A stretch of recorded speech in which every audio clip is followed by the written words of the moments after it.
सभी उपस्थित गुरुमुख भाई बहनों को सप्रेम जय सच्चिदानंद जी।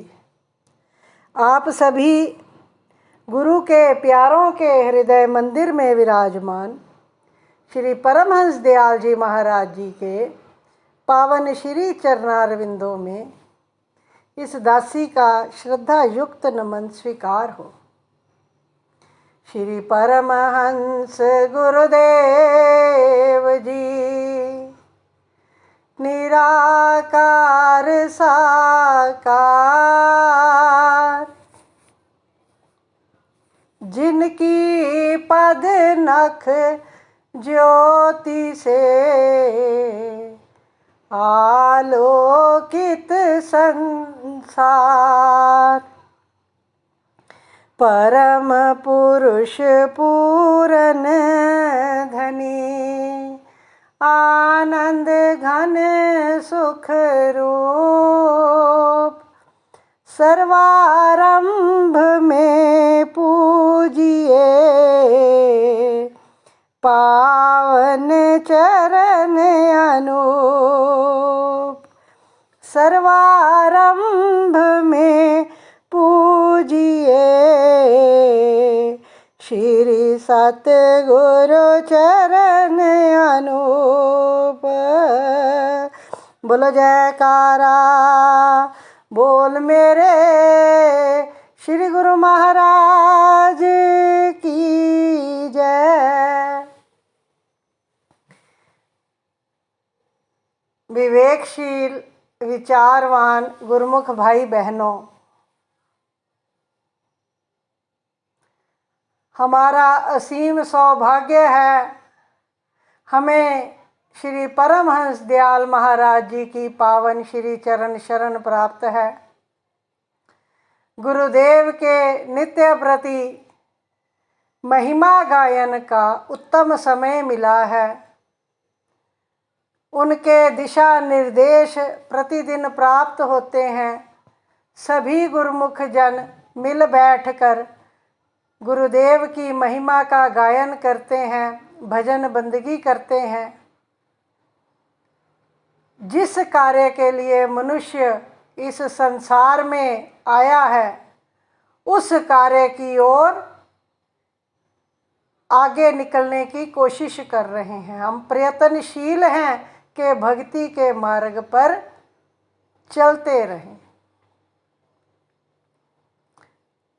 गुरबाणी का वचन है, जब लग जरा रोग नहीं आया, जब लग काल ग्रसी नहीं काया, जब लग विकल भई नहीं वाणी, भज ले रे मन सारंग पानी। भजो गोविंद भूल मत जाओ, मानुष जन्म का यही लो। अब न भजसी भजसी कब भाई, आवे अंत ना भजिया जाई। महापुरुष जोर जोर से चेतावनी देते हैं जोरदार लहजे में कि जब लग जरा रोग नहीं आया, जब तक बुढ़ापे के रूपी रोग ने इस शरीर को नहीं घेरा। हम अपने परिवार में अपने से अगली पीढ़ी जो हमारे पास देखने के लिए विराजमान है, हमारे साथ है, हम देख पाते हैं अपने से 2 साल 4 साल 10 साल 20 साल बड़े प्राणी को जो हमारे रिश्ते में हैं या आसपास में हैं। हम देखते हैं कि किस प्रकार जैसे जैसे काल बीतता है, समय बीतता है, तो शरीर की शक्तियाँ क्षीण होती हैं, तन का बल क्षीण होता जाता है, इंद्रियां शिथिल होती जाती हैं, विचार शक्ति कुंद पड़ती जाती है। तो गुरबाणी में कहा है कि जब लग जरा रोग नहीं आया। बुढ़ापे को रोग कहा है महापुरुषों ने।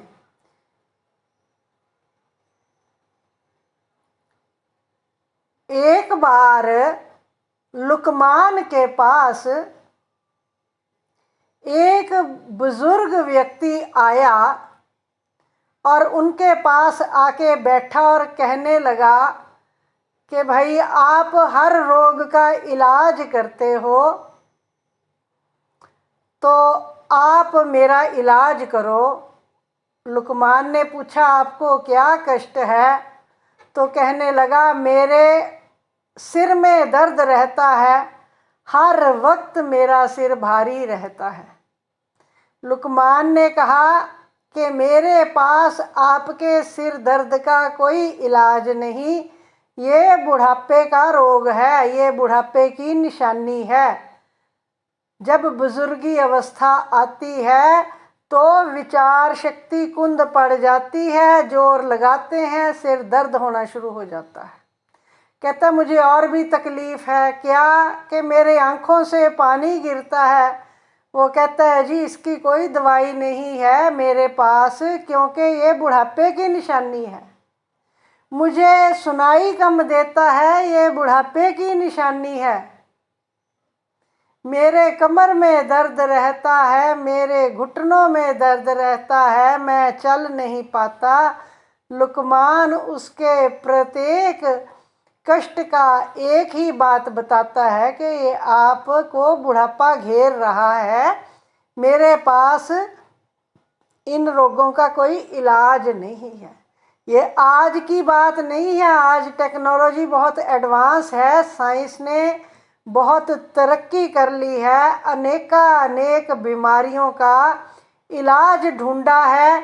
इलाज ढूंढा है कि श्वासों को खींचकर लंबा कर देते हैं, तकलीफ़ चलती रहती है।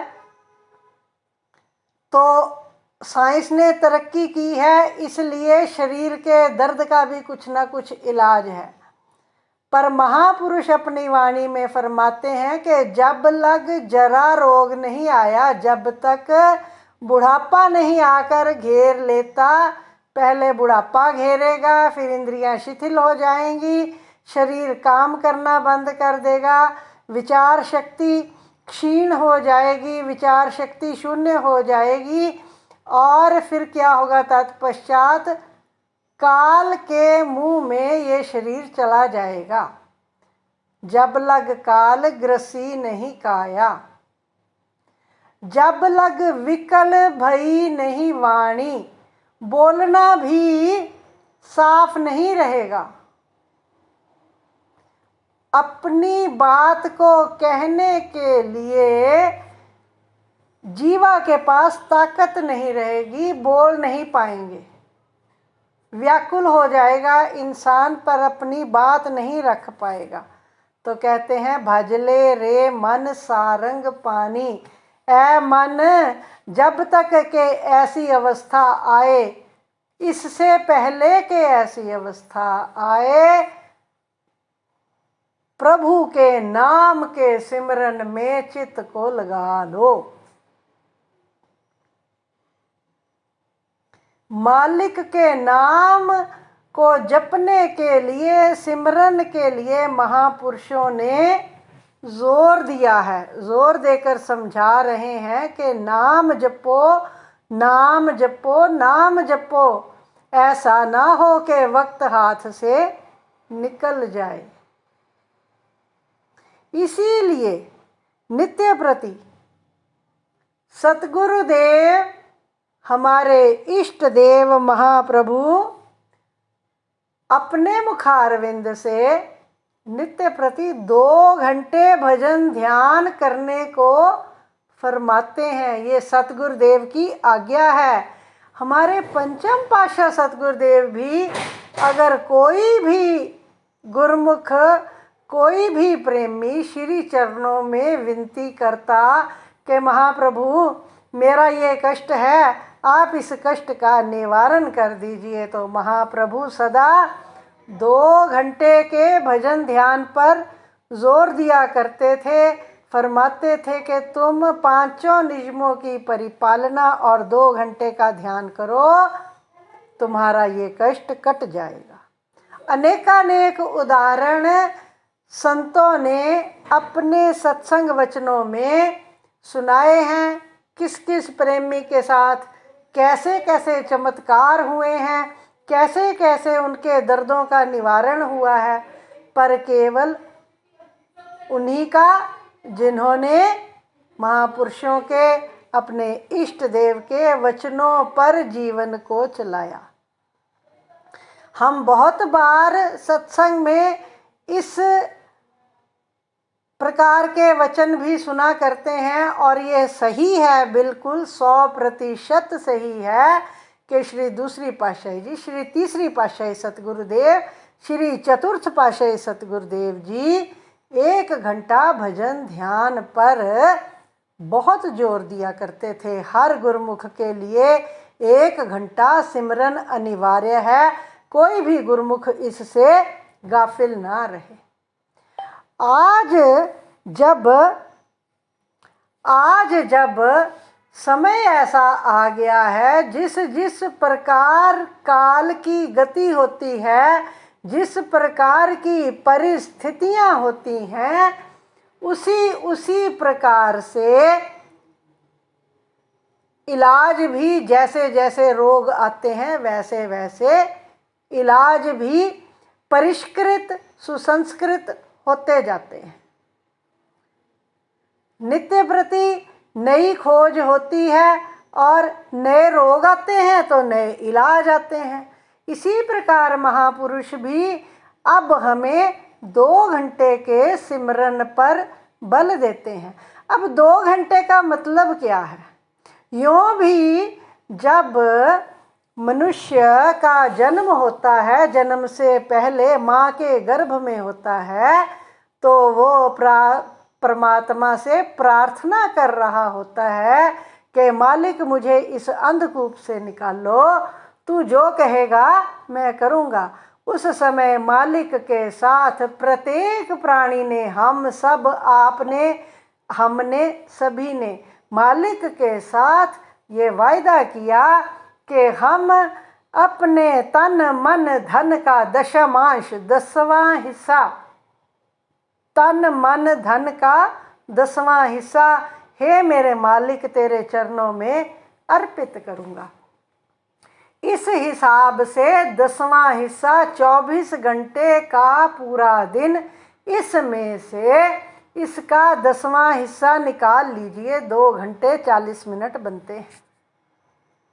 जिस काल में 1 घंटे का सिमरन हुआ करता था, पंचम पातशाह हमारे सतगुरुदेव दाता दीनदयाल जी महाराज जी के समय में, बहुत पहले 80 में, 85 में, 1980 से लेके जो गुरुमुख श्री दरबार में तो जाते ही रहे हैं, सबने याद होगा सबको, श्री आरती के लिए प्रातःकाल और सायंकाल पूरा 1 घंटा लगता था।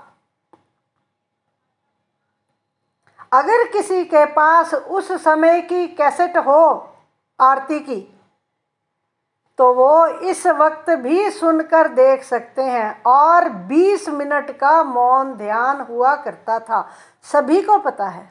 अगर 1 घंटे का सिमरन श्री गुरु महाराज जी फरमाते थे, तो 20 और 20 मिनट का सिमरन दोनों समय गुरुदेव अपने सामने बैठकर करवाते थे। पूरा 1 घंटा सुबह श्री आरती में, पूरा 1 घंटा शाम को श्री आरती में, 1 घंटे का भजन ध्यान, पूरा दिन सेवा। और याद होगा आपको, सत्संग का टाइम श्री शांति भवन में सारी संगतों के लिए भी हुआ करता था, कॉमन सत्संग भी हुआ करते थे, तो उसका 1.5 घंटा सत्संग का। उसके बाद रात्रि काल में श्री दर्शन खुला करते थे। श्री पंचम पातशाह सतगुरुदेव दर्शन हाल में विराजमान होते थे और कैसे भाग भाग कर श्री दर्शनों में जाया करते थे। श्री गुरु महाराज जी ने कितनी अनुकंपाएं हम सब पर लुटाई हैं, कितनी कृपाएं करी हैं। तो हमें उन रहमतों को याद करते हुए अपने जीवन को उनके बनाए हुए नियमों पर चलाते हुए उनके श्री वचनों का पालन करना है, सतगुरुदेव की प्रसन्नता हासिल करनी है। आज हजूर दाता दयाल जी कितनी रहमत की बख्शिश कर रहे हैं, हमें फरमाते हैं प्रत्येक गुरुमुख के लिए 2 घंटे का सिमरन अनिवार्य है। हम ये छूट देते हैं कि इकट्ठा नहीं बैठ सकते, आप घंटा घंटा करके बैठो, आधा आधा घंटा करके बैठो 4 बार।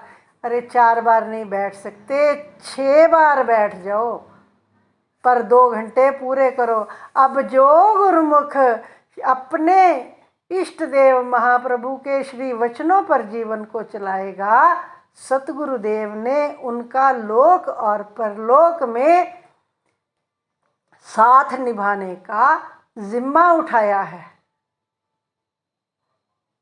तो हमें अपने सतगुरुदेव की प्रसन्नता को हासिल करने के लिए सतगुरुदेव के बनाए हुए नियमों पर अपने जीवन को चलाना है। अगर हम ये करते हैं तो जो चाहो मांग लो सतगुरुदेव से।